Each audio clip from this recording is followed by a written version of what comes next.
Leadership is taking people on a journey where there's a vision, guidance and purpose. Good leaders lead with the heart as well as the head. Leadership means doing the right thing for the right reason, no matter how difficult it might be. You're listening to Leadership Unwrapped, a podcast where you will hear from people who are living leadership every day.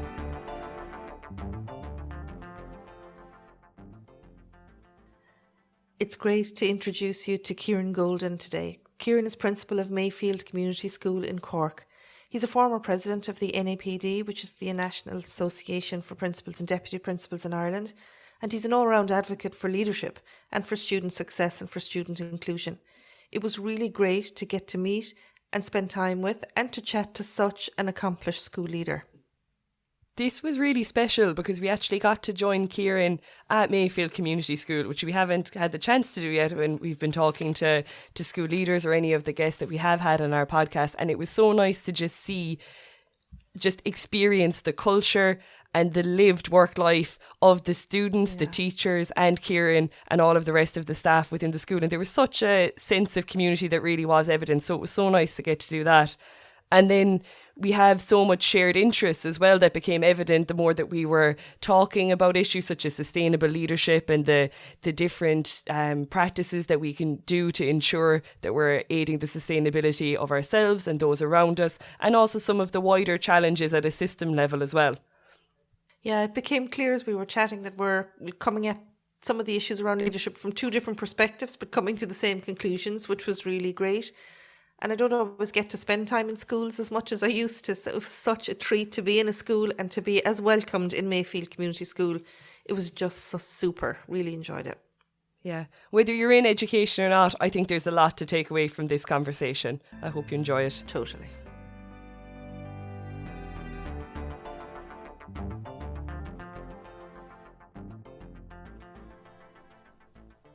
So hello listeners. I'm absolutely delighted and over the moon today to tell you that I'm in Mayfield Community School and I'm thrilled to be in a school. I just had my tea in the staff room and had a chat, and I don't always get to be in a staff room as much as I used to be, so it was a thrill to come down to Cork. It's not quite Kerry, but it's close enough. So it was a thrill to come down to you today and to meet with Kieran Golden, who is the principal of Mayfield Community School, but he's also a past president of NAPD. He's an active member still of NAPD and is very active at regional level.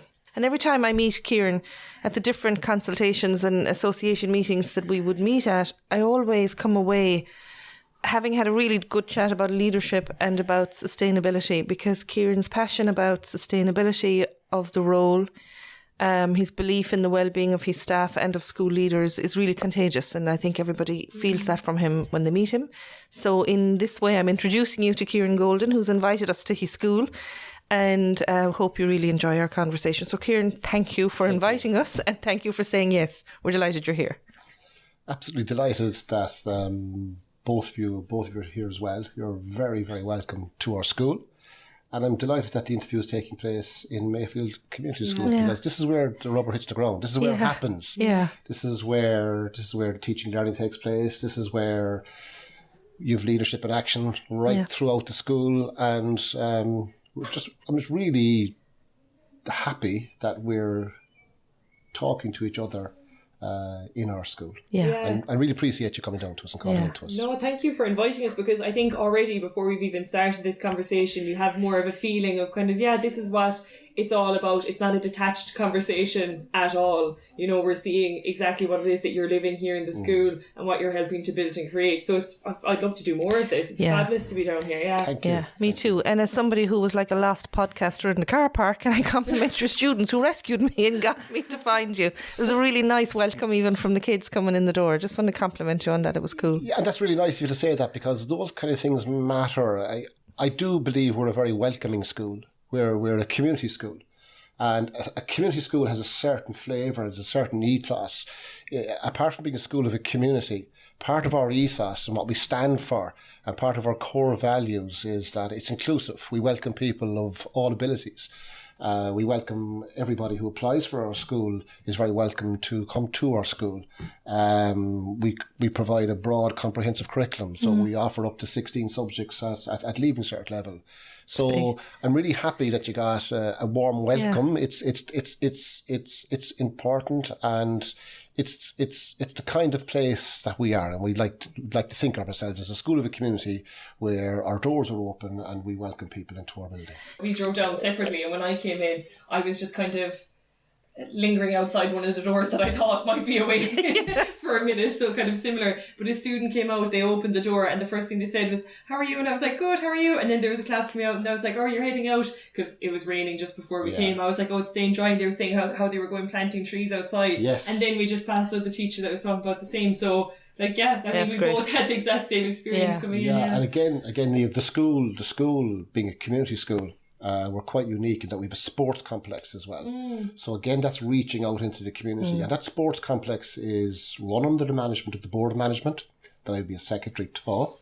And as part of being one of 4 community schools in the whole country, having a sports complex, it's a social enterprise. Okay. And it employs 25 people, most of whom are living in the area, from the area. Excellent. Our past pupils, our parents. Yeah. So that's another way in which our school reaches out into the community, and that sports complex, as well as employing around 25 staff, would have up to 72 different clubs, associations, and organisations being involved there, and is open for up to 102 hours a week. So it's a big part of the community as well. And I think if you didn't know schools, you wouldn't know that kind of stuff is happening, that they're a hub in a community. You wouldn't get that sense unless you hear about it. And again, Trish, that's the kind of stuff that's happening in our school. Now, we're unique in that we're one of 4 in the country. And while it's very welcome, it's also an added responsibility on the school principal. It's also particularly an added responsibility on a board of management. It's one that we take on board, but it's one that you're conscious of. It's another layer of accountability and responsibility for schools. But again, it's what we do. It's part of our ethos. We're a community school, and we're here 50 years. Wow. 50 years in September 1973. Our school opened, serving the community since 1973.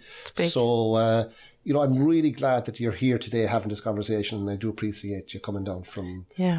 We'll take the people from Kerry across the border. We're only passing through now, just letting you know that. And we hope you haven't been the principal since 1973. We think you look a bit younger than that. A bit of a child wonder. I started early. With my short pants.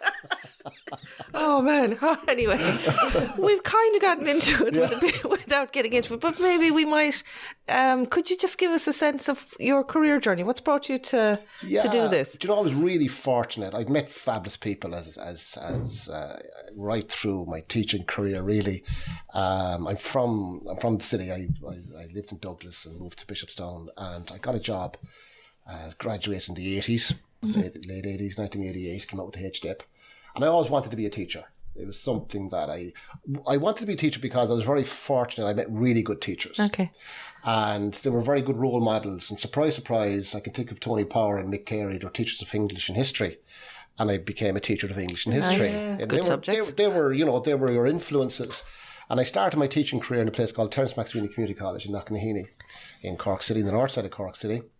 And I was there from 1988 until 2001.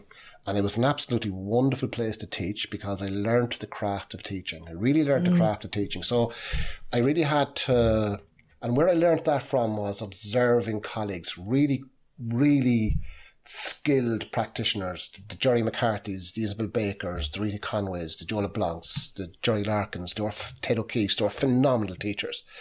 And as a young 21-year-old, I would look at these people and I would say, how can they get the students to engage in teaching and learning? I was trying my best to try and get, that's the core business of school, teaching and learning and caring for the kids. And I really learnt from the expert down the hall. And the expert down the hall was the teacher next door. And the teacher next door was Jerry McCarthy. And I saw Jerry McCarthy and how he engaged with the second years and the first years. And I said, I'll try that, but do it in my own ways. Yes. So I was very fortunate teaching in a school like Terence McSweeney in Knocknaheeny, in the sense as well as we worked with a principal, and very much his style of leadership was very much invitational. So there was loads of opportunities to get involved in different initiatives. So as a very young teacher, I was coordinated Leaving Cert Applied. And we built that up. And that so you're no longer just a teacher in your own classroom. You were working with other teachers, you were working with other colleagues, you were working with parents, and it really nurtured. I was very comfortable in that space, working with these people, and it was a great place to look at schools in ways in which we can adapt and make school and education relevant to the students that we're working with. So I was there until about 2001, and then from 0102 to 08, I worked with the department, second level support service, going in and out of schools, facilitating in service. Again, great job. Going in and out of schools, talking about teaching and learning. Lovely. What a great gig. Yeah. And the beauty of that was you were working with people in the schools. So it wasn't an elective audience who were coming out to you, to the education centre by choice. You were now going into schools and working with a very mixed ability audience in terms of levels of motivation and commitment and different stages of career. Very good people. And really your job, I was very, very fortunate. You mentioned Kerry. I worked with the wonderful Liz O'Keefe from Tralee, and we worked together as regional development officers with the second level support service, and we learnt again how you create the space where you can facilitate teachers to talk about teaching and learning in a way that's safe and non-judgmental. Not an easy thing to do because they're talking with their own colleagues. So that was a fantastic number. It was really enjoyed it. And then in 2008, the job as deputy principal came up in Mayfield Community School. And I was fortunate enough to be successful in the application. And I've been here since 08. In 2014-15, our principal, Tony Walsh, retired. And I applied for the job. I didn't have an entitlement to it. Yeah. I had to present to the board what I feel was, what our school's about and where I could bring the school to the next stage with other colleagues. Fortunate enough to get the job, and I've been here since. Yeah. And enjoying it. I like the job as principal. Yeah, I was going to say you love it, because when you talk about it, even when I meet you outside of here, you light up when you talk about your school. So you seem to love it. Do you know, Trish? It's in sometimes love. It can be a strong word, but we'll temper that. Yeah, okay. I do love it. Yeah, and I don't want to kind of feel it is a very challenging role. I have to say, getting up in the morning, I enjoy coming into school. And the reason why I enjoy coming to school, like being a school leader, it can be a great job, right? And generally, I love being part of it. I think fundamentally it comes back to the people that you meet. And as well as that, you recognise where some of the kids are coming from and some of the obstacles that they have to overcome and what they have to get to the point of getting to the junior cert and getting to the leaving cert. And there's a great sense of satisfaction and an achievement in seeing those young people grow through significant years. So that's a really nice part of the job. What I also say as well, we had a parent-teacher meeting last night. And I was speaking with one of the teachers this morning, and she said, she was saying to me that the parents really appreciate what we do for them. And that's so true, because we work with parents who do appreciate what we do, and we work with parents who value what we do. Yeah. And there's a great satisfaction in working with those. And also you're also working with parents who for very good reasons may be struggling with different things, and being a parent myself, you're non-judgmental and you work with them and you do your very best to try and get their son, daughter to a point where they're in a better place. Yeah. And one thing as well that I really enjoy about the job is the fact that we work with teachers who are good people, teachers who are very generous in their time, very generous in their commitment, and really do their best for the students that we work with. So as a school leader, you're in a very privileged position. Yeah. You're meeting all these people. You're meeting the students, the parents, the teachers. And then we also work with community associations, community organisations who are reaching out and helping us work with. You meet very, very committed people who want to help your school. So being a school leader, it's a privileged position, it's a great position, and it's one that I'm very fortunate to be in. I would say, and we're in the principal's office, and I say the principal's office directly, it's not my office. Yeah. The chair there is not my chair. I'm borrowing that chair for a period of time. So I would deliberately say in memos to staff, I would say in the principal's office, And your best hopes is that the time you have here, you respect that and you value the legacy that has been there before you and the tradition that you come on. Like, say, for example, that's why when I was talking about the community school, you're very conscious of what we stand for and what we're about as a school. So that matters. And it matters that while you're wearing the mantle of leadership for a short period of time, that you respect the values of what the school are about, what we stand for, and you pass that on to the next generation of teachers that will continue the legacy of Mayfield Community School. Yeah, I love that. I really liked the regional development officer model of in-service. Yeah. I think it's a loss to lose that. I agree. I know in my time it was the SPHE and RSE teams that and they were partnered with health promotion officers in the HSE at the time. I mean, this is a good few years ago now, but they knew their schools, they knew their people, they were in the cold face and supporting and talking. It wasn't people coming out into a room where you're doing an in-service and you get, there's lots of reasons why that's unsustainable as a model. Yeah. I think, Trish, it went so far. I think it could have went a bit further. Unfortunately, they restructured and they remodeled. I think the idea of regional development officers working with schools and building relationships with schools, it embeds CPD much more into the life of the school as opposed to the episodic one-day wonder where people are saying, that was a fantastic in-service, a really good facilitator. But you got to come back into sort of the John Hattie phrase, what's the impact? Yeah. What's the impact of the teaching and learning in the classes that week, that month, 6 months later? Yeah. And the beauty of at the time, the SSLS model was that we engage with students over a period of maybe 6 months or over a year. So you might have worked with them in September. You got maybe groups or focus groups working on different things and then came back. Yeah. So it was like sort of a relationship. Yeah. And the beauty of it as well, Trish, is that you had those teachers in their schools look at their own CPD explicit needs in their context. Because the one size does not fit all. So slightly... I think the idea of facilitators meeting the needs of the particular audience is far more effective than the presentation to script. I understand that you need to get a message across in relation to curriculum change, but I think when we're talking about teaching and learning, it's working where the teachers are at in their context and where those students are, and how we can work with the teachers, and particularly coming back to that idea of the expert in the hall, the people who know the schools the best, the teachers in the schools themselves, and it's facilitating that conversation, facilitating that space whereby you can identify your champions or whatever you want to call it, your catalysts, and get them doing their, the way I learned the craft, the way we learned the craft of teaching was me observing the Jerry McCarthy's and the Isabels. That's how we learned as teachers and were nurtured. We're doing that model in our own school here where our classrooms are open and it's invitational and it's observational. So teachers can, if they wish, visit Miss Mannix's class. Brilliant. And again, have a conversation around. And that's something that is, the beauty of this is that this has nothing to do with me as principal. This is something that the teachers themselves have developed. And it's a very, again, it's a sustainable model because it's something that teachers see the value in. Yeah.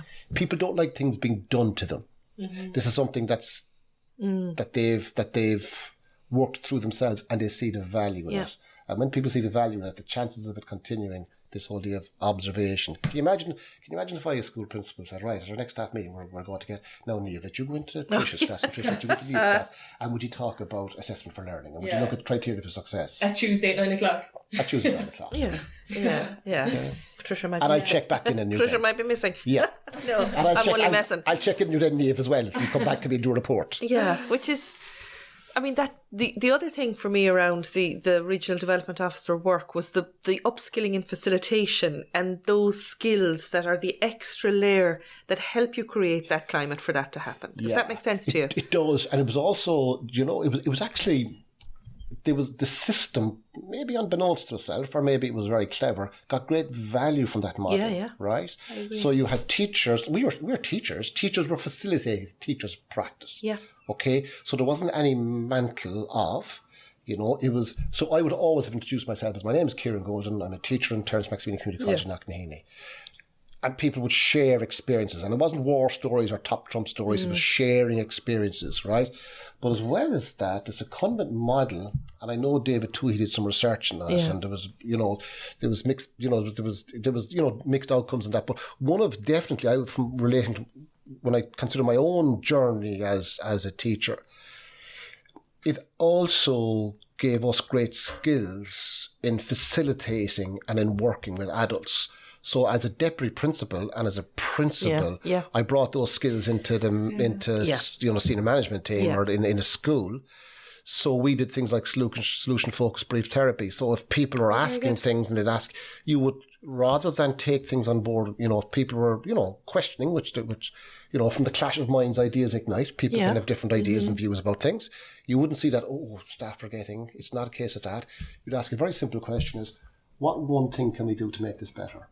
What one thing? So you're actually asking people to come up with solution-focused. Yes. Yeah. And the actual training that we got in all those areas, Trish, has been invaluable for me as a school leader to bring those skill set into managing schools. But I was fortunate that's not the case for every principal. I was fortunate that was my career path. Yeah.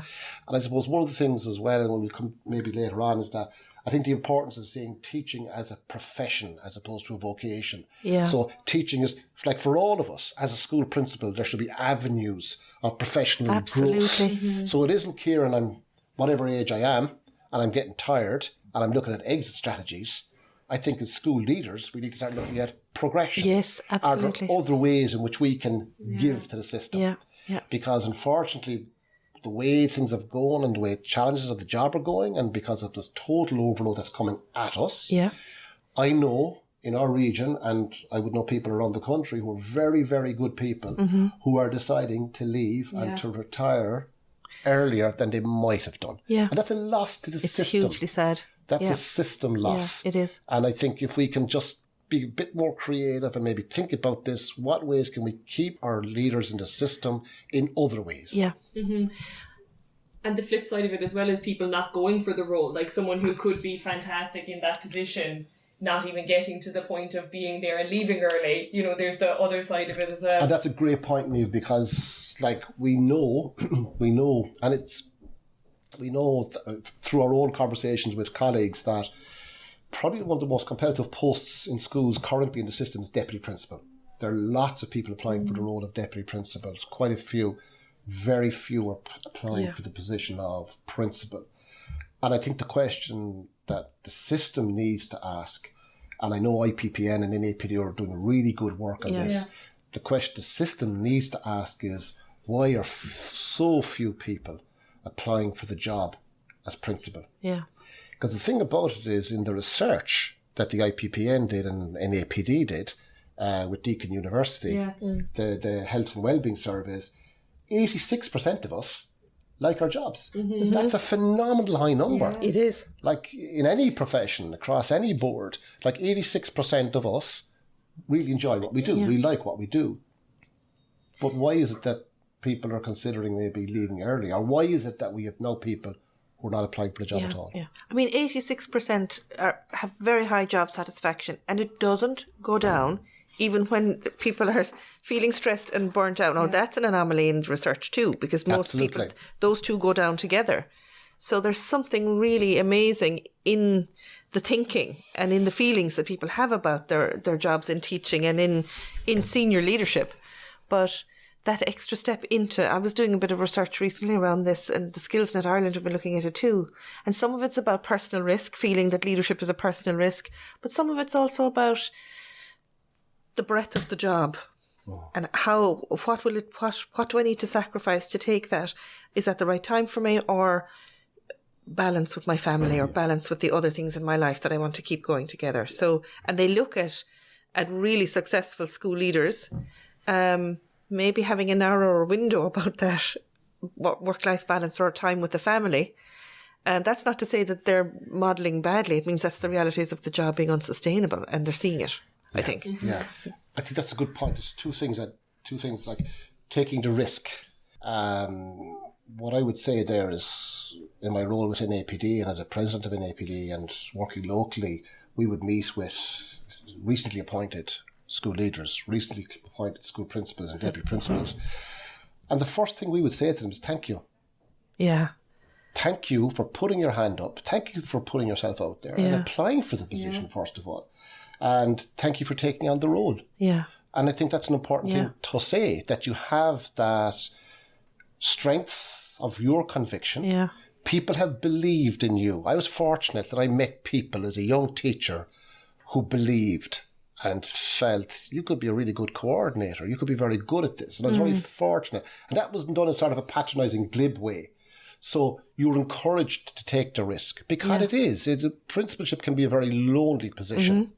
And you can, you don't really have, you might think you have, but you don't really have the camaraderie of the staff room. So your position as a principal is no longer neutral.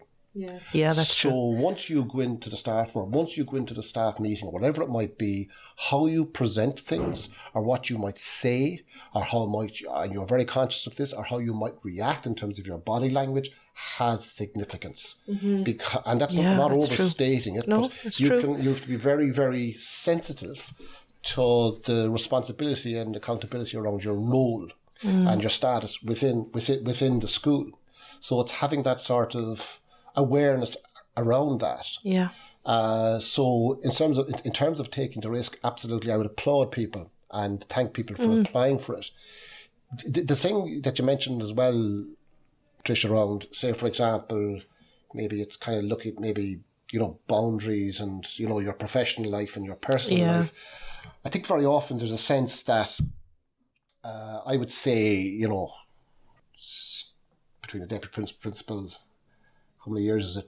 08 to 23. It's a long time, isn't it? It's a number It's of a while. years. It's a while, okay? And I would say, Trish, in the first, definitely,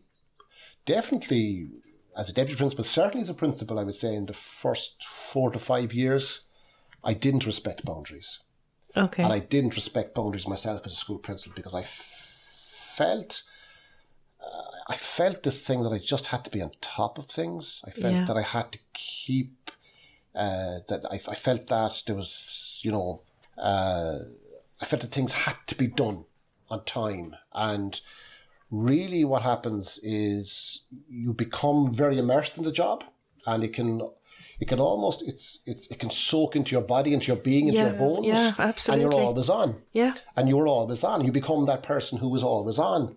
Yeah. So what actually happens is your family recognise that. Yeah. Your family see that. So I've adult children now, 4 adult children, and they were a bit younger then, they were teenagers then, but I can remember driving the car. You can bring them along to football training or dance or whatever it might be, and you're in the car and you're driving, and I'll disclose this with you, I have no problem saying it, you're driving and you're talking away, and they'd look at you and they'd say, "Dad, you haven't heard one Yeah, the word lights are I on, but just like nothing said." home. Yeah. And they were absolutely right. Yeah. Because what was happening was Kieran was thinking about the meeting he was going to have with that parent or difficult parent or maybe a staff member around something that was sensitive. Yeah. And you were rehearsing the script in your head. How am I going to bring up this with the staff member?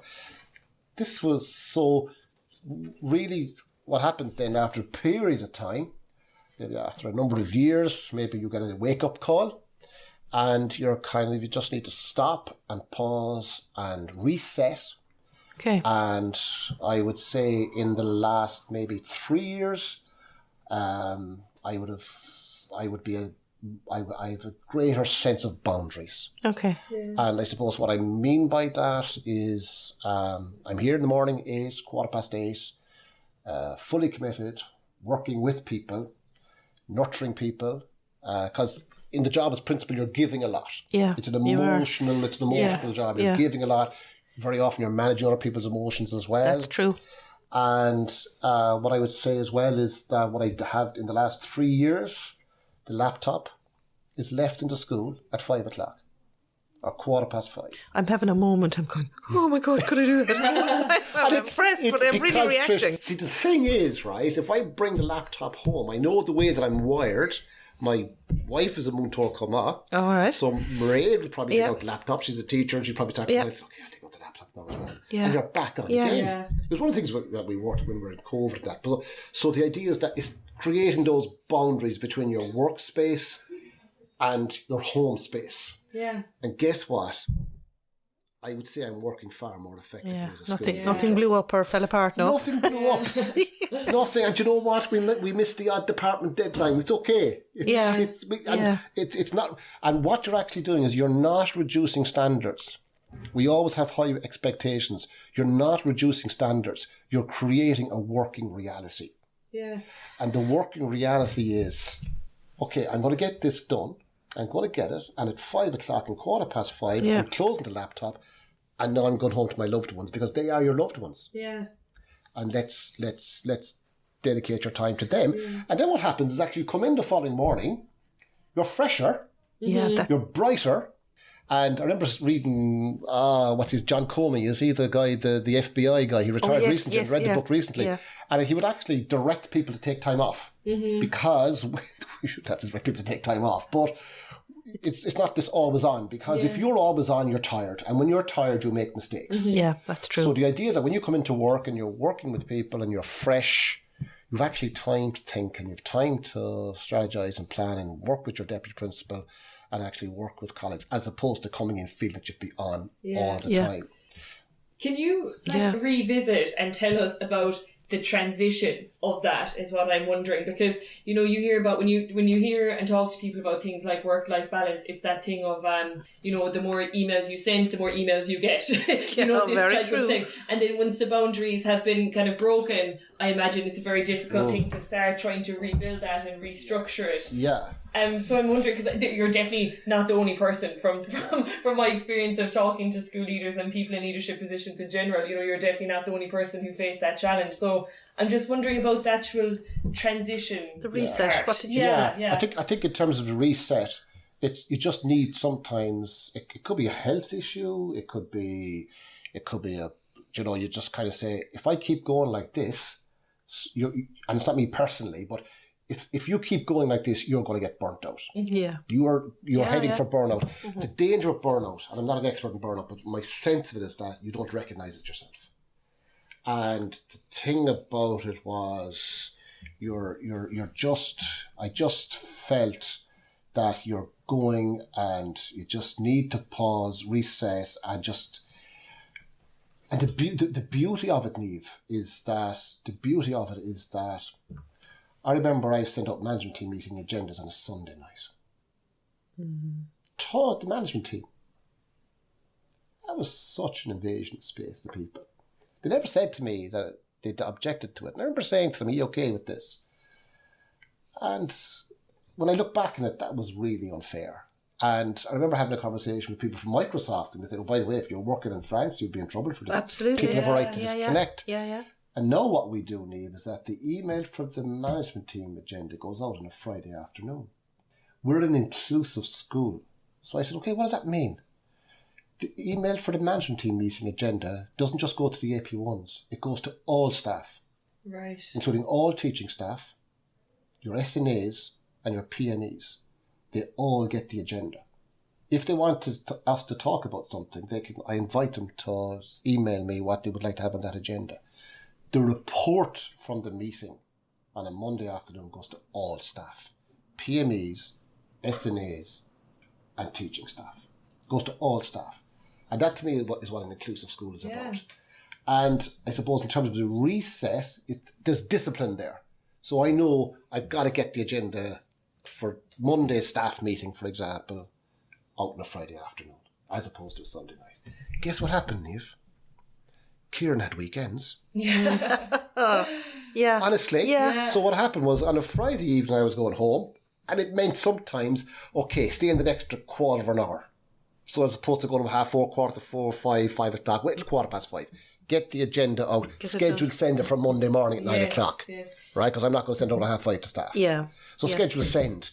But it meant then that Kieran had Saturday and Sunday time for himself and time for his family. That's not being selfish, actually. Because actually what you end up doing is you're in a better place to give. Definitely. Yeah, 100%. You know? But how do you talk yourself down from the temptation to... Which is not asking for a friend. But how do you talk yourself down from the temptation? Just heard in from a listener wondering. And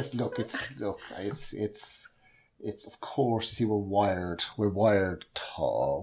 to get things done, aren't we? And I suppose we're in positions because we're people who got things done. Exactly. You know, we've got, I suppose I was going to school, I was taught by teachers who taught us that, the fundamentals of success are consistent effort and hard work and commitment and dedication, you know. And you know yourself, like a teacher came in a while ago and she says, God, Kieran, you spoke so well to the bishop last week. You know, your speech, you know, that 5-minute speech will take an hour to prepare. Yeah. So it's preparation. But in terms of I suppose how yourself, you talk yourself down, you know yourself. Like I know myself, Trish. If the laptop is there, I could slip over to it. Yes, so I have to take away the temptation. It's like the biscuits. Yeah, fair enough. Honestly. And that's helped me. Because I know if I have the laptop there in the evening, I'll slip over and I could slip onto it again. So I have to remove the temptation. It's as basic as that. I'm very challenged by that because the laptop goes everywhere. I mean, it's beside me now. Every time I get into the car. Yeah. Holiday, you name it. Now, and I know I shouldn't, but I just, you have the sense of, if something happens, or if there's a document that you need, and it's your own stuff. It's not the organisation that's doing that to you. It's literally your own, because I think I come from a socialisation, work really hard, what you put in, you get out, you know, it's almost that constant piece. And it's about, as you say, removing the temptation is, you know, them at home would be thrilled now if I decided to surgically remove myself from that. You're right. I'm really challenged by what you're saying. What I'm hearing as well, though, and I could be wrong, so I'm not trying to put words on you, but when you're saying that you could see the benefits of when you were taking particular actions with regard to the time you were getting back in your own personal life, but also how you were presenting yourself in work because of that break of being rested. Yeah. So you know, what I'm hearing is kind of, if you took small steps in that direction, you might see this is having a benefit. If I take a bigger step in this direction, it's going to have a bigger benefit. You know, that's how I'm kind of hearing you. And that's a great point, Niamh, because remember, I suppose, in being a principal and being a deputy principal, you're also a role model for other colleagues who are looking at the role. And if they see a principal who's so stretched, and we are stretched, but if they see a person for whom the job is just not manageable, why should they apply for it? Yeah. So I think us as role models is important. So when people ask me, do I like my job? I do. I like what we do because of what I would have said earlier on. But I'm also at a point now, I suppose, I'm in a place where I recognise the triggers. I recognise the importance of respect for yourself as a person and as a professional.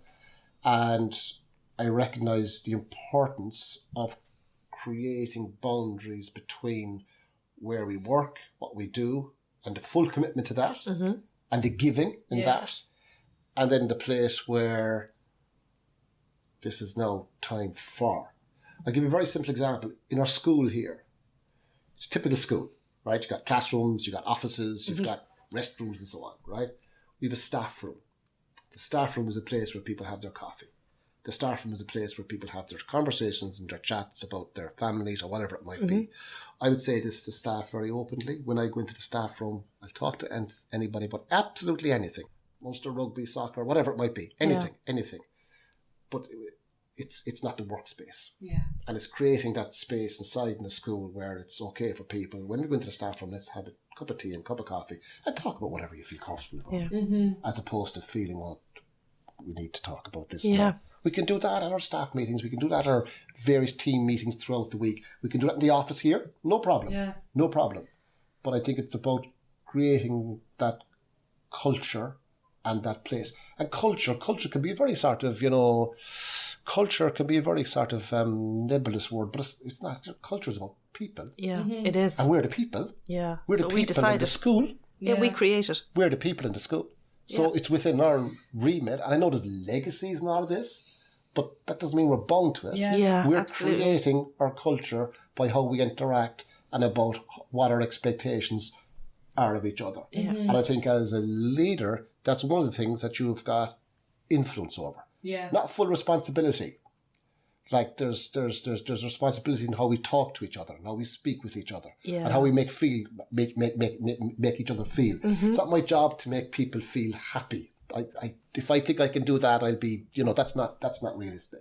But I can create the place where people feel it's okay to make mistakes. Yeah. It's okay to get things wrong. Yeah. It's okay to it comes back to what's the core value of our school. And our core value of our school is a place where our students can do really, really well. I'd also say, as a leader, it's a place where our teachers can nurture and grow. Again, that was based on my own experience of being a teacher. I was very fortunate. I worked in schools and I worked in associations with the LSNSS under Michael Garvey, where we were given a remit to grow and to prosper, and we just took it. Yeah. You can feel from the staff when we were in there earlier, there was people were chatting. There was a really nice atmosphere and very welcoming.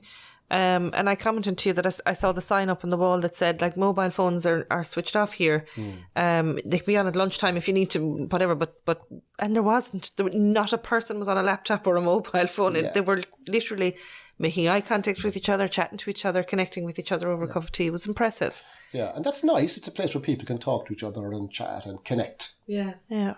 What I'd love to chat a little bit about, because I'm conscious that we're talking about this idea of work-life balance and so on. And I know an area of sustainability and leadership is an interest for all of us here. And there's definitely, having said all that and having, talked about the ways in which we can try to improve that situation at a personal level, I think we can all agree that there's definitely challenges to the sustainability of school leadership at the moment. I'd love to chat a little bit about that. Yeah, it's and it is. There is in some ways, when you think about it, a real challenge for a school leader is trying to create that alignment between their personal values, their core values, between our day-to-day activities, the expectations of staff, of parents, of pupils, and then the actual time to do the job. So you've all this going on. So, say for example, Niamh, when I look at typical principals report that goes to a board of management who's made up by volunteers. It's a governance model. They're volunteers giving of their time. But when I look at, say, a typical board of management principals report, you'll look at things like, and I would always deliberately put admin, curriculum, pupil learning, staff CPD at the start. Then you go into things like personnel matters.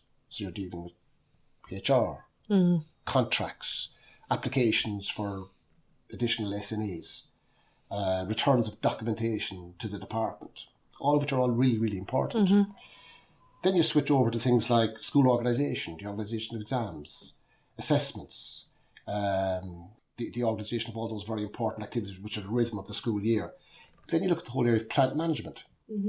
So you walk down our building, it's 50 years old, it's very well maintained, but we have a leak and you saw the buckets drip water just coming into the staff room. You've say, for example, we were very fortunate, we've additional accommodation. We've got permission to build onto the school. So we're dealing with where we're working with design teams. Only very, very recently we got a phone call, we got a letter from Irish Water to tell us that our bill was €26,000. Oh, lovely. Happy days. there's a leak in the house. Okay? Too much water in one way. Too much water in one way. So you have this, and then you have all of the other stuff. And it's when you're bringing this to the board and you got good people on the board, it ultimately becomes very often it's the secretary of the board who's a school principal trying to manage all of that. And the thing about it is that, again, what's the research telling us? The evidence from the Irish Principals and Deputies Health and Wellbeing Survey, and they interviewed over 1,000. 1,000. It's quite big. 97% of respondents tell us that the number of tasks and responsibilities that divert their attention away from their core purpose as a school leader, 97% have been diverted by these things, which are important and which need to be done. But it's diverting us away from the core business. And from a system point of view, I utterly and totally acknowledge how we've been so well supported by the Centre for School Leadership, NAPD, IPPN, professional associations. They're supported by the system, PDST, the management bodies, the recent increase in posts. They've been great helps, great supports. But there's so much more is needed. Yeah. And when you think about it, from 2016 to 2022, IPPN analysed 162 documents. And 162 documents, 100% of them were to do with managing the organisation of the documentation that was coming from the department.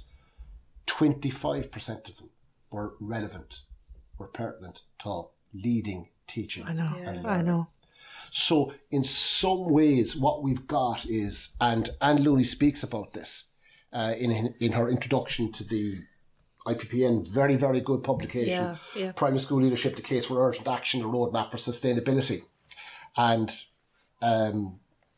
Professor Looney, Dr. Looney speaks about that our model of governance now, it's just gone past its sell-by date. It's reached the end of its shelf life. And it's that kind of thing. So basically what you have is the kinds of responsibility now that's resting on the shoulders of your school principal. It's taking us away from our core purpose, which is leading teaching and learning. And the reason you applied for the job. The reason why I applied for the job, going back to SLSS, having conversations around teaching and learning, and it's bringing you more and more into, I would say, areas like maintenance of buildings and grounds, financial management, administrative tasks. Yeah. And the thing I like about her job is meeting the kids in the corridor. Really like about that. But I know I could come in here in the morning at 8 o'clock and be still here at 5 o'clock and leave my laptop here. Liking that. And not see a child. Yeah. And still struggle with the complex job roles and the very complex demands that are being made on school principals. So when the question is asked, why are people not applying for the position? I think we're getting some sense of the answers. Yeah. And when you think about it as well, a big challenge in our role is the lack of definition or clarity around what the role of a principal is. Because principals are good people. School leaders are good people. They apply for the job with great intentions. They're creative people. They're problem solvers. They do all of this, right? But the thing about it is the system, again, is almost setting up school leaders in a way that's not sustainable. So just if we think about it for a second, right? The system really acknowledges that school leadership matters. It does. Yeah. But at the same time, it relies massively on school leaders to implement change and mandated reform. It relies on school leaders to navigate that and negotiate that at school level, at both school and system levels. As a result, then what happens is that school leaders haven't a clearly defined role, and that role is expanding. It's not contracting. The role is expanding year in year, and all these demands, actually, ironically, all the demands, say in your typical principal's report that's going to your board, and this is happening in 700 plus schools, I think, right?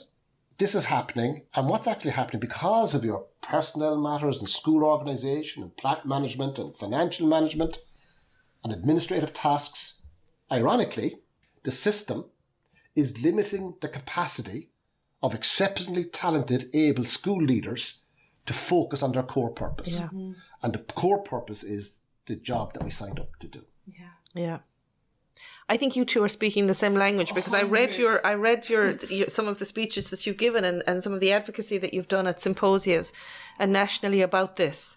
And Niamh I'm talking for you now, sorry about this, but Niamh is writing about this as well and calling for a reconceptualization of how we understand school, that the time has come that we need to just start looking again and say what's working and what's not working.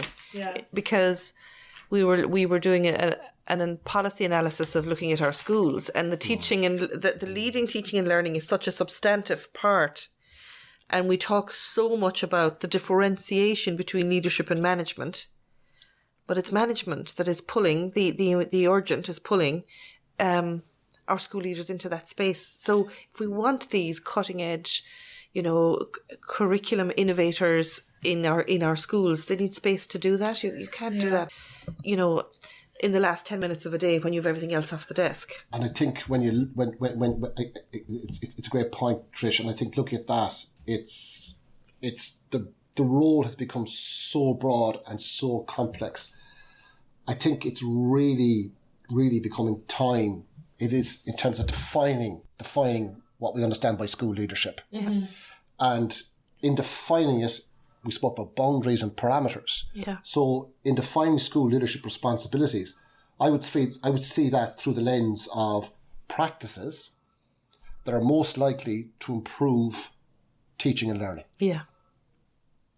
And that's not abstaining responsibility. It's about actually acknowledging a responsibility. And the core purpose and role of schools is teaching and learning and looking after your students. Yeah. And where you have principals who are being stretched and pulled in all different kinds of areas and really working with a compliance model and that sense of fear Absolutely. that if you make a mistake or if something isn't noted in the minutes or if you haven't written that letter or sent that email, are you in some ways putting the board at risk of? Yeah. And I suppose in terms of what can you do about it, there are answers. There are answers. And I think it's a conversation that the system is hearing and is responding at a rate, but the system can only remain lucky for so long. Yeah. And we can't wait for the time when people just stop applying altogether. Yeah. We need to continue. Yeah. We're very fortunate in our country that we have very good people who are teachers. Yeah. We have very high quality, and you're at third level. You see this in terms of the people who are becoming teachers and that continues. That's important. But I suppose one of the recommendations and one of the proposals that are coming very strongly from NAPD, and it was released at our recent symposium, Trish, was the idea of providing sufficient and skilled administrative support to all schools. That has such potential to declutter our desks and declutter our roles and declutter our jobs and allow us focus on our core purpose. We're not talking about secretarial staff. This isn't about getting people to type letters and so on. That's important. This is actually about people who can work in administrative roles to allow the teacher or to allow the school principal to focus on their work as a school leader to support teaching and learning. So it's the idea of the things we talk about, the plant management, the financial management, the HR stuff, that you can support a school leader around that. I have a word for these in my head and I call them school managers. That's school managers. And then you have your school leadership. You're a principal teacher. You're a principal teacher. That's your title. Yeah. When you think about it, that's your title. Yeah. It's a principal teacher. The principal teacher leads teaching and learning and the other pieces. And if there were school managers, so you're talking about high level, capable people who can manage these priority areas that are administrative. Absolutely. For schools. Yeah, so absolutely. That's in my head what I'm calling them. And I think that could be absolutely groundbreaking for Irish education. And I know it was launched at our recent symposium, and it's a conversation that we've been having for a little while with the department. And I think in doing that, the system will be a better place where we have these skilled administrative support. And our best hopes is that you will have as many and more people then applying for the position of principal. That they can say that job is actually doable. Yeah. Because currently, as I say, it's being set up in a way that it's actually limiting the capacity of school leaders to do what they could and probably should be doing. But they're drawn into and like there's other ways. I mean, when you think about it again, I think the whole idea of making the position more attractive, and as I say, 86% of us like the job, which is it's a huge return in any job. But like, can you imagine if we gave the option for school principals to return to the classroom and keep your allowance? Yeah. There's a sense now that if a principal becomes a deputy principal becomes a teacher, it's almost a sense of what happened there. Yeah, I get That it. shouldn't be a conversation. People make choices for different, for good personal reasons and professional reasons. Maybe the whole sense of look at fixed term contracts for principals, for school leaders. Let's look at this for as a 5-year or as a 7-year or as a 10-year job. The idea of secondment to support services as school leaders, and with respect, placing a value in that in terms of remuneration and keeping your allowance. So again, And to universities too. and to universities. See, it makes logical sense. And to doesn't it? universities, again, it's like you have people at a certain point in their career, they have so much to give, so much to share. The system is richer for it. So rather than a person maybe retiring early, if they're given an option to transition to university, to a place of further education, initial teacher education, can you imagine the depth and the experience and the richness that could be brought into departments right around the country? And the system, again, is better for it. Yeah. And I'm sure, look, I'm not an economist, but I'm sure if you did the money on this is affordable. Yeah. I'm sure it is. Now, it's something that could certainly be, looked at. I think as well, the idea, and thanks again to the Centre for School Leadership, the idea of coaching and mentoring is very, very valuable, and it's a great service that all of us can avail of. And I would say as well, the idea of, and again, having that built into the idea of a contract for the principal, the idea of actually building into your school day, building into your school year, the opportunity to visit other schools. Absolutely. In the region, in the country, nationally, internationally. Yeah. And guess what? Somebody else in the school gets the opportunity to become the acting principal or acting deputy principal for a period of time. Absolutely. And what happens? There's a regeneration. There's a regeneration of the leader in situ.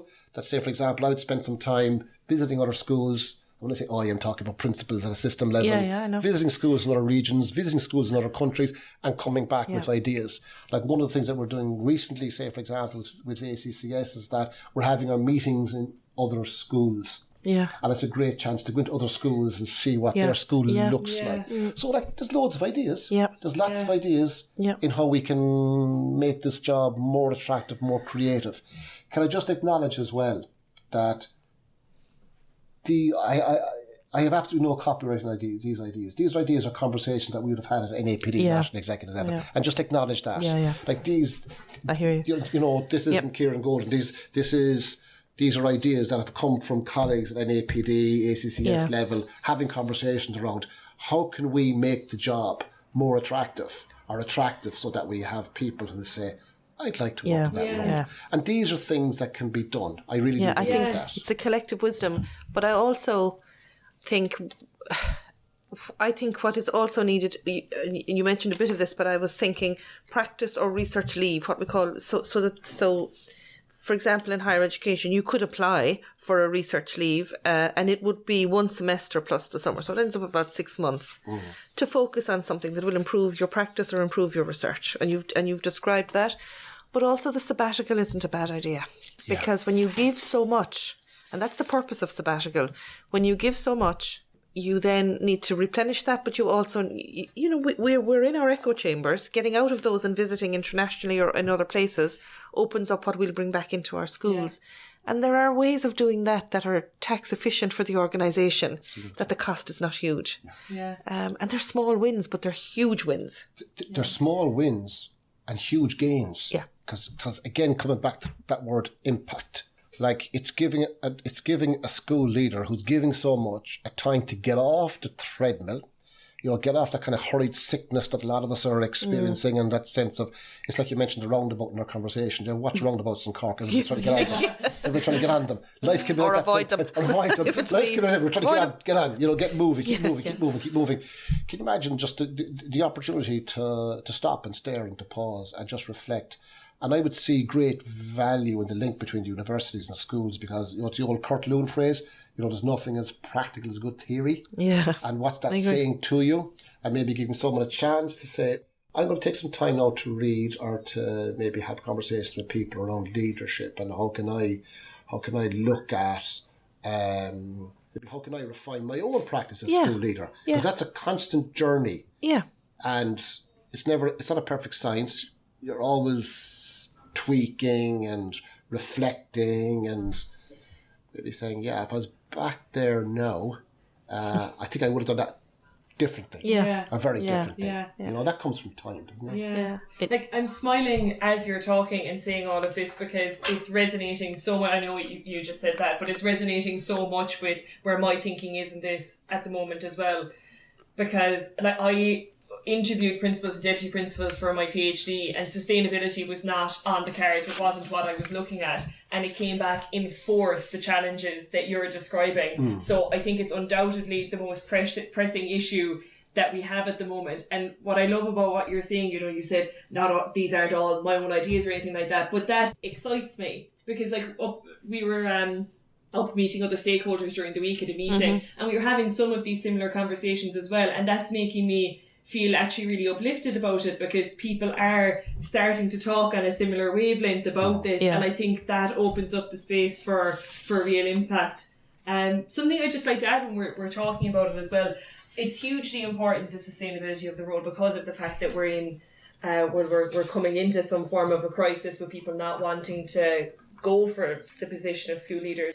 But it's also for the well-being of people that have given up so much of themselves, amazing school leaders that are doing incredible work, and commending that and ensuring that they're looked after and that their well-being comes first and foremost as well. Yeah. That's we can't underestimate that, the importance of that. Yeah. If we want to keep the system healthy, we can't. And I think because one of the pieces are you can end up silent quitting, you know, presenting and just going through the motions and surviving the job, or you can end up being courageous and make the decision to say, do you know what, this is too much and I'd like to be still with children and teaching, and I'm going to move and I'm going to do that, or to try and find ways to make it more sustainable. But one of the things I'm also curious about, you know, if we look at introduction to teaching, we now have a CPD model for that. We have DRIHIT, an induction or whatever. And then we have this, I know COSON is, you know, but at the same time, there's value in that attention to CPD and how we see that as embedded as the whole way through our practice for our careers.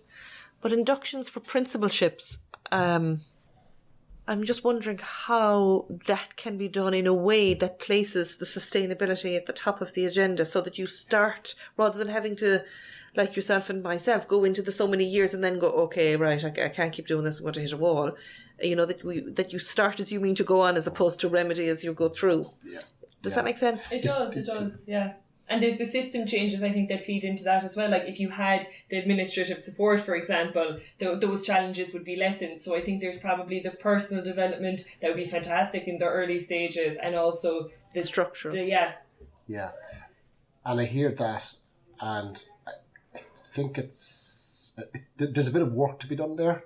I think so. In the sense that I think when you're a newly appointed principal, there's a kind of maybe an unspoken pressure, or maybe not, to know everything, or feel you need to know everything. And suddenly you're in this position, and there's really good support through NAPD, and there's really good through the management bodies, and very often that support is very valuable in terms of the functional sides of the job and how to do. It's excellent. And where it's really valuable, and I know it is happening, and it's something that needs to be strengthened, is the sort of the emotional side of it, and recognising, for school leaders to recognise maybe their own triggers, and to acknowledge that, and to see that as a strength.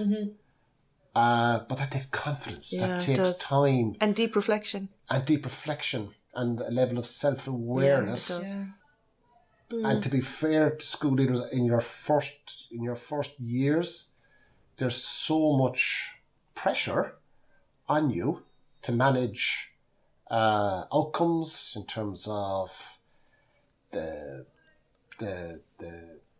curriculum, the mandated change, the curricular change that is happening, the HR issues that may be in a school, the plant management, all the things we talk about, that's coming at you. And it's coming at you, and it'll keep coming at you. And it takes time for the school leader to get that fit right. Unless you're exceptional, really. Unless you're exceptionally high levels of self-awareness and self-regulation. Yeah. I think that's a big ask. And it's something that's great work being done by CSL and NAPD and IPN. There's really good work being done there. Absolutely. But I think when you're there and when you're in the swampy lowlands, there's a sense that that's all very well, but I need to get this done by tomorrow. And I have that parent who I need to get back to, and I have that staff member I need to. So it's a press. It is. And it's trying to manage that press of the demands of the job and recognising the boundaries that need to be around it as well. Yeah. I think there's a possibility for opening those conversations, and that the idea that this is a journey and like everyone is going to move along their own pace. Yeah. But it could be something of just opening that space and starting to develop all those skills that are so much easier said than done, of the things like the self-awareness and the reflection and things as well. So maybe it could be a slower movement in that direction, but I can see the benefit. And exactly. I can see the benefit in opening up the conversation. And again, Niamh, what I would say there, like, you know, in terms of maybe advice you might give to newly appointed school leaders and principals and deputy principals, is the importance of reaching out and the importance of becoming a network and staying connected with colleagues who are in similar jobs. Like, I know there's a very, very good mentoring going on where somebody will, work with you and talk you through things. And like, I would say when I became a deputy principal first in 2008, Mary Keane, who had been the deputy principal in the school here and became a principal in another school, told me to get involved in an APD, go to NAPD meetings. And it was that sense of that network. Yeah. They were like your colleagues, they were like your staff that you could go and meet. And before the meeting started at all, it was having a cup of coffee. Of course, and suddenly you would leave those meetings saying, I'm not the only one who's dealing with it. Oh, yeah. That sense of community. And not to minimise that. So it's like having that awareness of the importance of reaching out and staying connected. Yeah. It's so important. Yeah. It's critical, really. Yeah.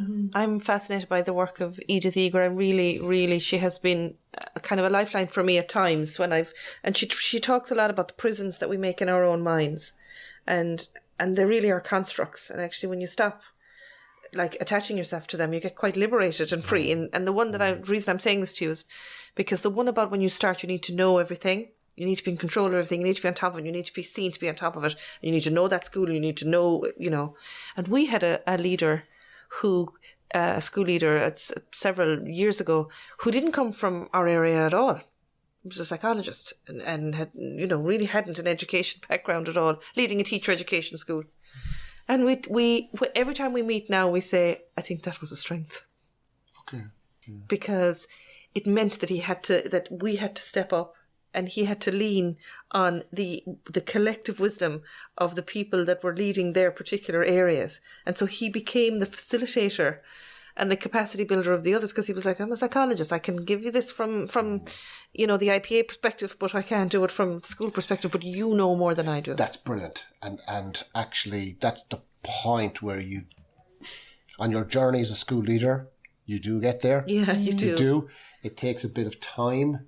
Like, I guess, having been in that position for a while now, if I was starting again, I think I'd ask more questions. Yeah. And and I would do it a lot. Like, I if you remember earlier on, I used the phrase, the expert down the hall. Well, that's not patronising, that's very real. So even yesterday here, we had an SEN team meeting. We have our meetings, we have different teams in the school. And at the SEN team meeting, they were talking about the role of the SENCO in the school. And it's huge, it's massive. Mm-hmm. And there was questions being, there was points being made. And you asked the question, what one thing would make that role just slightly bit easier? And think about it, that person is living that job every single day of the week, so they know it inside out. Their colleagues know inside out. Yeah. They're coming very often with some of the solutions or some of the answers.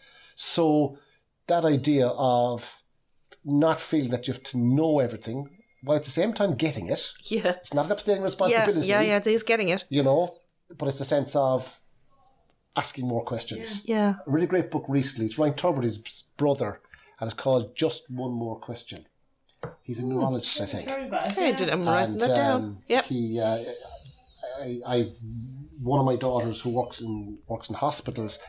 I said, you know what? Isn't it a very important part of the diagnosis? Keep asking the right questions. Yeah. Keep asking questions. Yeah. I think we can bring that into education as well. You know, what one thing would help? Is there anything? What can I do to help? What can you do to help? Yeah. Keep asking the questions. Yeah. And it's through that conversation then. It's like, say, for example, someone might have total curveball. And as a younger principal or a younger school leader, I would kind of maybe felt a small bit threatened by that. Yeah. They're taking me on here publicly. Breathe, and say, that's a very interesting point. Can we just flesh that out? Can you maybe talk me through that a bit more? Rather than it's landed on your table now, right? I have to deal with that. No, just a bit of hot potato here. Yeah. That's an interesting one. Can we talk about this? Can we talk about that a bit more? Yeah. Yeah. So it's that sense of, I suppose it's a skill set that you develop as well, isn't it? It is. And not being so definite. Yeah, I be think. very wary of people who are absolute, isn't it? Yeah. I think so. You know, And, you know, it's that sense of and encourage that. Encourage that. If you're working with a team and it's groupthink emerging, that's time to really it look is. at things. Yeah, because I think the groupthink is the big challenge. Yeah. You know, I when I look back on my time and my starting out, I thought I had to solve everything. I thought I had to give the solutions because that's what's said to you, your management. You know, but actually, not the solution is not what's being looked for most of the time. But naively, I thought that in the very first weeks. And so when somebody come in with the massive curveball, you know, size of the century, I'd be like, in 2 minutes flat, I'd have the solution. But I learned very quickly when I was giving the solution, I was frustrating people because they were, I need time to talk about this and arrive at the solution myself. Thanks very much. And it's usually the same solution. Yeah. They just needed time to get there and I'd cut off the space to do it. And I think, Trish, that's a really important learning point there as Massive. well. It's huge because you see very often, again, people who are in positions of deputy principal, very, very able people, and maybe they might be there because they're fixers and they fix things and they get things right and they were seen to get things done. Whereas now they're in a different position. So stand back. You're not the fixer. That's it. Because if you become the fixer, you become what you are rather than what you might be. And what happens here then is people will come to you with an expectation that you're going to fix it. Yeah. And you're actually elevating pressure and expectations on yourself. Yeah. So there's a sense here. It might be a small bit frustrating for people initially, but people know now that I'm the kind of person who will, okay, let's talk this through. Yeah. Now, sometimes you need a straight answer. Come on. You know, that's all very well, but what's happening to the third years they're heading out tomorrow? What's the story with? And that's fair enough. That's different. That's functional. Yeah. Right? But if it's more to do with maybe, you know, teaching and learning. Yeah, ways of working. Creating a culture. Yeah. What's the culture in our school? We work together and we discuss things and we work things out. Yeah. It isn't the case of the principal says that we must. That's a sure way of saying it's not going to work anyway. Yeah, absolutely, definitely. You know? So it's that kind of thing of, okay, so what's your sense of it? And it's acknowledging. And you know, sometimes you actually generate a crisis yourself. So we have an issue around punctuality in the school. We have an issue around attendance in the school. We have an issue around literacy in the school. Yeah. So there's an awareness around that and generating that around that. What can we do about it? Yeah. Yeah. And what can we do together about it? And if you become the person who's going to fix it, you're creating a culture where it becomes upward and it's okay. They'll sort that out. Whereas really, coming back to one of my original points, we're an inclusive school. Yeah. There's responsibilities around that where we work together. Yeah. And it's not a case of, well, in our school, that'll be sorted by. Yeah. Or that's X's job. And I totally appreciate it. It's as simple and it's as complex as that. It is. I know that. But it's just, I suppose, you know, when you talk about school leaders, maybe new school leaders, it's a sense of not feeling that you have to know everything while knowing everything. Yeah. You know what I mean? Yeah. Right? But having the courage to say, right, let's work this through. Yeah. And if we are serious about distributing leadership, like leadership becoming a distributive practice, if we're serious about that, We cannot be fixers. Those two things are completely opposite ends of the continuum. So that's the piece as well that we need to think a lot more about. And that's where it becomes real, because the view of leadership can be a bit nebulous. You know? It can. And there's a sense good, bad. It's not binary. There's a sense of, okay, at times, there are times, like say, for example, and I remember being, that principal with Kay, deputy principal, during COVID. Mm-hmm. And we had to have a different kind of adaptive kind of leadership, where with respect, you couldn't really discuss things and talk what's the best thing here, because you were being told decisive. These are, and that's what people needed. Yeah. That's what we looked for. Yeah. It's the old phrase, if you're going to lead. Yeah. So these are the regulations in relation to face masks. Yeah. These are the relations, health trumps everything, in relation to these. Yeah. So you need a decisive leadership, action-orientated leadership. Absolutely. So there wasn't a case of, will we go to the troops and we'll talk about, will we wear a mask? Yeah, right? So that adaptive kind of leadership, where you had to sort of open the drawer and suddenly look at a totally different kind of repertoire to deal with a very different challenge. Yeah, because I'm always talking about leading differentially. It's not all, even with the different people or the different contexts you're in or the different situations that come, sometimes you need to be clearly decisive. Sometimes you need to be bringing people to the solutions themselves. It requires a whole range, and it's not the same every day. And I think COVID threw that up for us, because COVID did require much more decisive and more invested in the principal making decisions to keep everybody safe in that space. Unfortunately, it pulled the orientation a bit off centre, and now we're rebalancing back into what we would want. But that's external forces that pull you on a stormy sea, and you have to be able to respond. Yeah, and we had to navigate that ship at that time to to use that image, and that was the expectation around clarity and, okay, this is what we need to do now. So it was more managerial, action-orientated type of leadership, because that was what was demanded at that time. Yeah. To create that sense of safety. Yeah. That that your school leaders were being advised and you were following the best practice as we understood it at the time. Yeah. And the staff felt safe in knowing that that type of alert and being present and decisive was happening, so it kept them safe. That was the piece that needed to. Yeah. And sometimes you had to make decisions for people that were almost that they didn't want, but you had to say, look, I'm sorry, but this is for your health and for what you're contending with. I'm advising this, and this is what we're going to do. Absolutely. So that was the kind of leadership that was required at that time. Yeah. It's also context specific. It is, isn't it? Yeah. That's if there was clear-cut answers, we wouldn't have gotten past episode 1, I think, of the Leadership Unwrapped podcast. We'd have bottled it, sold it, made a fortune, and I'd be living in Mauritius right now if that was the case. Send us a postcard. Absolutely. We'd still be here. Oh, we could talk forever, but we can't. But maybe we might come back. If you might be, sometimes we say that because we really have lots more to discuss, and I think with you we do. So I'm kind of saying, can we come back? We'd like to do that. It's been great having you here this morning, and you're always welcome in Mayfield Community School. It's been great. So we might ask you before we finish up, a leader who inspires you. Good question. You could mention people who are well known and leaders in sport and leaders in politics and leaders in education and different things. I think the people who inspired me were people who I knew. Okay. The people who inspired me, it's a kind of an amalgam of teachers I worked with in Knocknaheeny, colleagues I worked with in the second level support service, teachers I worked with here in Mayfield Community School. They're the people who nurture me and inspire me and give us strength. Yeah. And I kind of think about, when I think about what is it that makes them so inspirational, like say, for example, the teachers in our own school and working in our context do absolutely heroic work. Yeah. Mm-hmm. And what is it about that? They're very clear about what matters to them.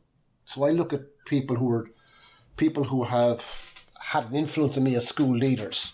When I was in a room with them, when I was in a place with them, I got their moral imperative. I got their sense of these are their core values. This is what defines them.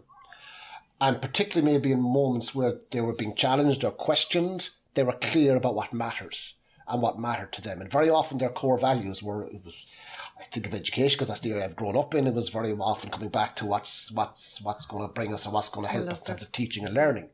So when I think about leaders who inspired me, they had a strong sense of moral imperative. When I think about people who have inspired me, I've seen people who are very comfortable in leading and learning. Very comfortable and in recognising that.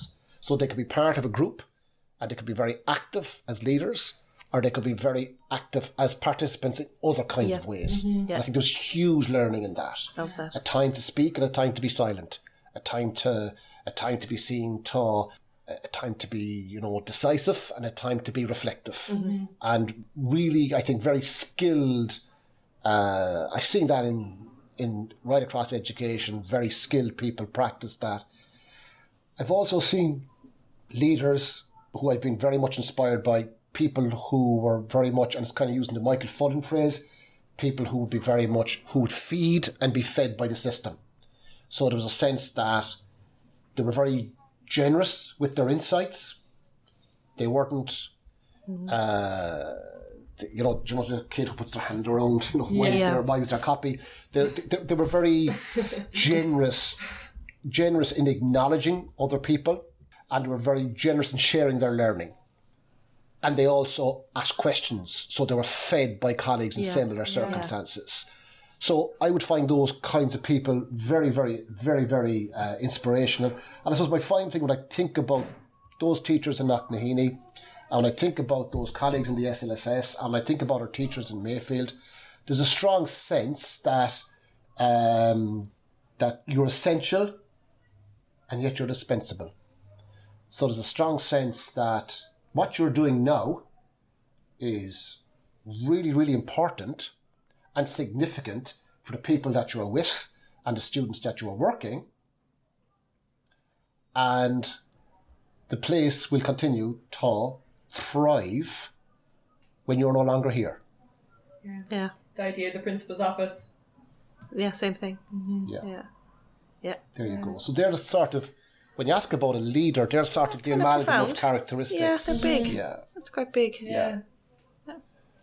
The next thing, I know you kind of touched on it, Kieran, but it was something that you would do differently along your journey. And I know you said you'd ask more questions. Sure. I would say, as I say, I've been very fortunate to meet very talented people and very, very inspiring people, really. I'd slow down. Okay. Probably slow down. I was the teacher who was always really interested in being the coordinator, maybe being in the deputy principal, maybe the principal. Yeah. Not in an ambitious way, but in the sense of giving, in a sense of giving back to the people I was working with. Like, when I became president of NAPD, one of the things I would say to Clive Byrne, and I would have said it publicly in a few words, I would have said is, this is my way of saying thank you. This is my way of being president, of saying thank you to the association. And when I look back at my 20-year-old, 30-year-old teacher, it's kind of a sense of maybe just slow down and observe and be aware of what's happening. Like, if I was working with an association like the Second Level Support Service again, I think going in and out of schools, I would have been more aware of maybe the physical landscape or the climate in the school. If like I was back there again, I might have more awareness around that. And bring that to my 50-plus-year-old self and say, yeah, this can add to what I'm doing currently. If that's kind of making sense to you. Yeah, absolutely. I think it's very important. I hear a lot of scaffolded reflection in the way that you talk. I mean, I've heard Donald Schoen come out, I've heard Lewin, I've heard Michael Fullen, all my favourites. But there's certainly, your conversation is peppered with that you have spent time, I think, reflecting and reading to understand all of those. Yeah. So I'm not surprised you say that in that way, because there's interested in developing knowledge almost like underpinning to the way that you speak about your work. Thank you. I think that's quite impressive. Trish. Yeah, I appreciate you saying that. I think the great strength in reading and reflecting is it gives you a chance to articulate and describe your practice. And it gives you a sense of awareness around that can actually hopefully strengthen and deepen what you do. Yeah. So while it might appear to be casual, it's a sort of it's an awareness. So I would very deliberately say, for example, at meetings, try and recognise this is the point now to lead, and this is the point now to be led. Yeah. Yeah. And trying to, or endeavouring to, pick that moment. Yeah. I find it really interesting. You don't have to be all, giving a lecture about this, but peppering it in that just brings people along with you. Yeah, in a way that's natural, and in a way I love that's it's not kind of weighing or whatever, Yeah. Yeah. Yeah, it's really enjoy important. reading, Trish, but it's action oriented. Yeah, exactly. It's what we do every day, Yeah, exactly. Yeah. What advice would you give to a new principal starting out? I think having an awareness and an appreciation of what has gone before you, and a respect for that. Be that leader who work to your strengths, but don't be that leader who gives out about the previous administration. Respect where people are at and where they're coming from, because they might have had a particular context, and work with where you're at. Respect that tradition. People have believed in you, so believe that you can bring the school to the next point, to the next stage in its journey. You have presented yourself, and well done. And I don't mean that patronising. Well done, thank you. You present yourself for interview. You've went through a competency-based interview. People believe in you. People believe that you are the person. Yeah. Have confidence. Have confidence in your skills. Have confidence in your knowledge and your experience. Believe in that. And do believe in that. Do believe as well that you have an opportunity to make a difference in incremental ways. Yeah. In little ways. And I'd say, finally, see it as a great opportunity for personal growth, for professional growth. Embrace it and see it as an opportunity to witness and to nurture the personal, professional growth of colleagues as well. And there's huge satisfaction in that. There's great satisfaction in that. We have a Grad Awards night coming up in May. And we have a team of people working on it. And in a way, I'm absolutely thrilled that that's happening, because once upon a time I would have felt that I and maybe a few other people would have to do all the running of that. Whereas when you can get a sense of agreement and buy-in from colleagues that this is something that's important for us, that's a really good place to be as a school leader. And that will happen, and it can happen with time and with a sense of, belief and confidence that you're here and you're in this position because people believe in you. Yeah. I think that's huge. And people trust you Yeah. to do a really good job. Yeah. And if it happens that things aren't going great, or it can happen, absolutely, it's an emotional roller coaster, Yeah. connect and talk to someone. Yeah. There's a great network out there of good people.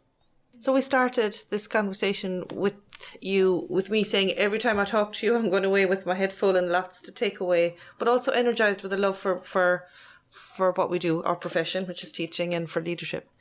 I'm having the same. There's several times I've written things down, or and I know they're going to stay with me. I think in every moment that I meet you, I see a leader who really cares about others that have, like you said, gone before, and the people that you're working with now. I have a sense you're going to leave a fantastic legacy through your leadership, both at national level and in this wonderful school, which we're really enjoying being in. So all I can say is just from the bottom of my heart, a thank you for giving us your time today. You're very It means a lot to us. Thank you very much. Really delighted both of you are here, and it's been an absolute time flew. It flew. I know, It goes really fast. Absolutely. Yeah. When you're interested. You're very easy to talk to, and I really appreciate Thank you. your time, and thank you so Amazing. much. It's been a Thank you. pleasure. Really enjoyed Absolute it. pleasure. Thank you. Thank you very much.